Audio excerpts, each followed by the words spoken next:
प्रस्तुत है कक्षा 4 की हिंदी की पाठ्यपुस्तक रिमझिम 4 का 7वां पाठ दान का हिसाब, पृष्ठ संख्या 51 से 61 तक। पृष्ठ 51। दान का हिसाब। रचनाकार सुकुमार राय। एक था राजा। राजा जी लगदग कपड़े पहनकर यूं तो हजारों रुपए खर्च करते रहते थे, पर दान के वक्त उनकी मुट्ठी बंद हो जाती थी। राजसभा में एक से एक नामी लोग आते रहते थे, लेकिन गरीब, दुखी, विद्वान, सज्जन इनमें से कोई भी नहीं आता था। एक बार उस देश में अकाल पड़ गया। पूर्वी सीमा के लोग भूखे प्यासे मरने लगे। राजा के पास खबर आई।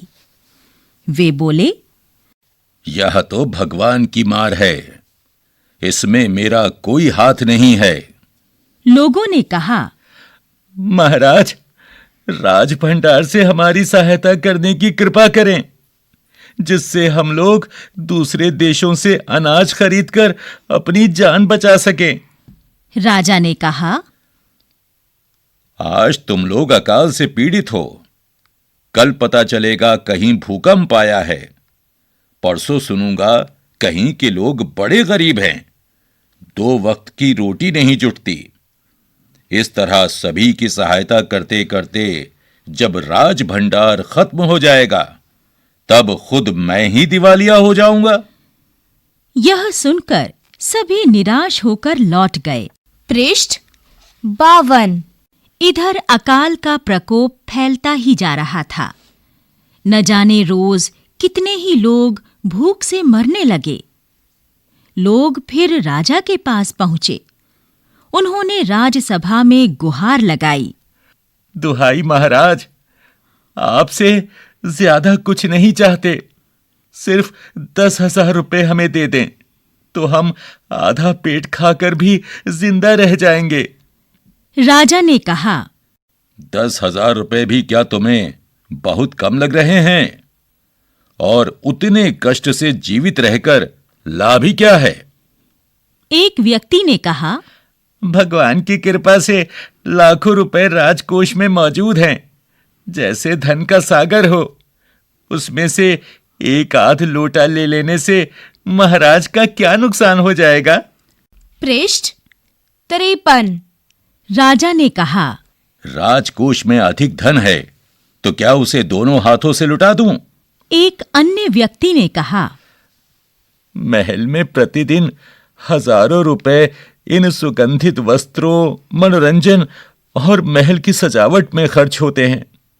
यदि इन रुपयों में से ही थोड़ा सा धन जरूरतमंदों को मिल जाए तो उन दुखियों की जान बच जाएगी। यह सुनकर राजा को क्रोध आ गया। वह गुस्से से बोला, खुद भिखारी होकर मुझे उपदेश दे रहे हो? मेरा रुपया है, मैं चाहे उसे उबाल कर खाऊं चाहे तल कर, मेरी मर्जी। तुम अगर इसी तरह बकवास करोगे तो मुश्किल में पड़ जाओगे, इसलिए इसी वक्त तुम चुपचाप खिसक जाओ। राजा का क्रोध देखकर लोग वहां से चले गए। राजा हंसते हुए बोला, छोटे मुंह बड़ी बात। अगर 100-200 रुपए होते तो एक बार सोच भी सकता था। पहरेदारों की खुराक 2-4 दिन कम कर देता और यह रकम पूरी भी हो जाती। मगर 100-200 से इन लोगों का पेट नहीं भरेगा। एकदम 10,000 मांग बैठे। छोटे लोगों के कारण नाक में दम हो गया है। पृष्ठ 54। यह सुनकर वहां उपस्थित लोग हां हूं कहकर रह गए, मगर मन ही मन उन्होंने भी सोचा, राजा ने यह ठीक नहीं किया। जरूरतमंदों की सहायता करना तो राजा का कर्तव्य है। 2 दिन बाद न जाने कहां से एक बूढ़ा सन्यासी राजसभा में आया। उसने राजा को आशीर्वाद देते हुए कहा, दाता कर्ण महाराज, बड़ी दूर से आपकी प्रसिद्धि सुनकर आया हूं। सन्यासी की इच्छा भी पूरी कर दें। अपनी प्रशंसा सुनकर राजा बोला, जरा पता तो चले तुम्हें क्या चाहिए। यदि थोड़ा कम मांगो तो शायद मिल भी जाए। सन्यासी ने कहा, मैं तो सन्यासी हूं, मैं अधिक धन का क्या करूंगा। मैं राजकोष से 20 दिन तक बहुत मामूली भिक्षा प्रतिदिन लेना चाहता हूं।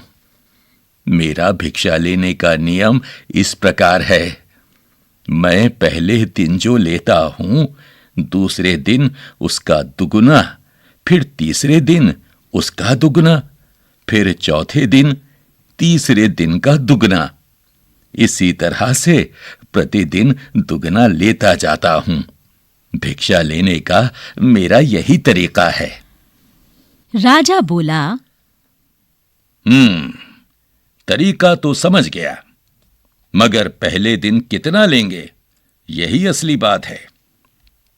2-4 रुपयों से पेट भर जाए तो अच्छी बात है, मगर एकदम से 20-50 मांगने लगे तब तो 20 दिन में काफी बड़ी रकम हो जाएगी। पृष्ठ 55। सन्यासी ने हंसते हुए कहा, महाराज, मैं लोभी नहीं हूं। आज मुझे 1 रुपया दीजिए, फिर 20 दिन तक दुगने करके देते रहने का हुक्म दे दीजिए। यह सुनकर राजा, मंत्री और दरबारी सभी की जान में जान आई। राजा ने हुक्म दे दिया कि सन्यासी के कहे अनुसार 20 दिन तक राजकोष से उन्हें भिक्षा दी जाती रहे। सन्यासी राजा की जय जयकार करते हुए घर लौट गए। राजा के आदेश के अनुसार राजभंडारी प्रतिदिन हिसाब करके सन्यासी को भिक्षा देने लगा। इस तरह 2 दिन बीते, 10 दिन बीते। 2 सप्ताह तक भिक्षा देने के बाद भंडारी ने हिसाब करके देखा कि दान में काफी धन निकला जा रहा है। यह देखकर उन्हें उलझन महसूस होने लगी। महाराज तो कभी किसी को इतना दान नहीं देते थे। उसने यह बात मंत्री को बताई। मंत्री ने कुछ सोचते हुए कहा, वाकई यह बात तो पहले ध्यान में ही नहीं आई थी, मगर अब कोई उपाय भी नहीं है। महाराज का हुक्म बदला नहीं जा सकता। इसके बाद फिर कुछ दिन बीते। भंडारी फिर हड़बड़ाता हुआ मंत्री के पास पूरा हिसाब लेकर आ गया। हिसाब देखकर मंत्री का चेहरा फीका पड़ गया। वह अपना पसीना पोंछकर, सिर खुजलाकर, दाढ़ी में हाथ फेरते हुए बोला, यह क्या कह रहे हो?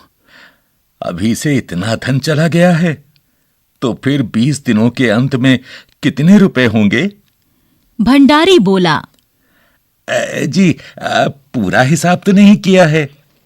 मंत्री ने कहा, तो तुरंत बैठकर अभी पूरा हिसाब करो। पृष्ठ 56। भंडारी हिसाब करने बैठ गया। मंत्री महाशय अपने माथे पर बर्फ की पट्टी लगाकर तेजी से पंखा झलवाने लगे। कुछ ही देर में भंडारी ने पूरा हिसाब कर लिया।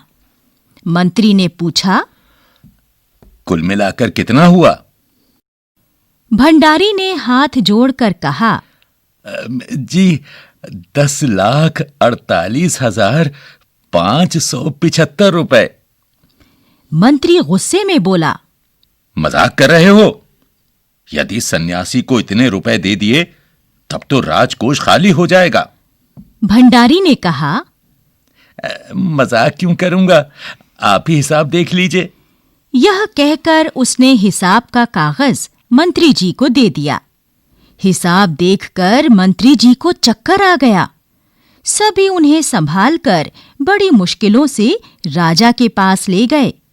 राजा ने पूछा, क्या बात है? मंत्री बोले।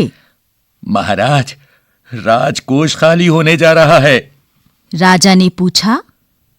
वह कैसे? मंत्री बोले। महाराज, सन्यासी को आपने भिक्षा देने का हुक्म दिया है। पृष्ठ 57। मगर अब पता चला है कि उन्होंने इस तरह राजकोष से करीब 10 लाख रुपए झटकने का उपाय कर दिया है। राजा ने गुस्से से कहा। मैंने इतने रुपए देने का आदेश तो नहीं दिया था, फिर इतने रुपए क्यों दिए जा रहे हैं? भंडारी को बुलाओ। मंत्री ने कहा। जी, सब कुछ आपके हुक्म के अनुसार ही हुआ है। आप खुद ही दान का हिसाब देख लीजिए। राजा ने उसे एक बार देखा, 2 बार देखा, इसके बाद वह बेहोश हो गया।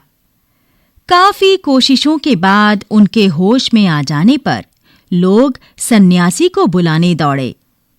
सन्यासी के आते ही राजा रोते हुए उनके पैरों पर गिर पड़ा। बोला, दुहाई है सन्यासी महाराज, मुझे इस तरह जान माल से मत मारिए। जैसे भी हो, एक समझौता करके मुझे वचन से मुक्त कर दीजिए। पृष्ठ 58। अगर आपको 20 दिन तक भिक्षा दी गई तो राजकोष खाली हो जाएगा, फिर राजकाज कैसे चलेगा? सन्यासी ने गंभीर होकर कहा। महाराज, इस राज्य में लोग अकाल से मर रहे हैं।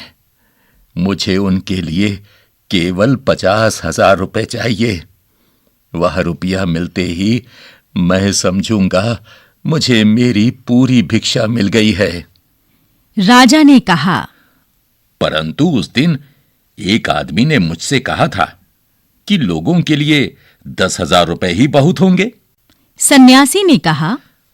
मगर आज मैं कहता हूं कि 50,000 से 1 पैसा कम नहीं लूंगा। राजा गिड़गिड़ाया, मंत्री गिड़गिड़ाए, सभी गिड़गिड़ाए, मगर सन्यासी अपने वचन पर डटा रहा। आखिरकार लाचार होकर राजकोष से 50,000 रुपए सन्यासी को देने के बाद ही राजा की जान बची। पूरे देश में खबर फैल गई कि अकाल के कारण राजकोष से 50,000 रुपए राहत में दिए गए हैं।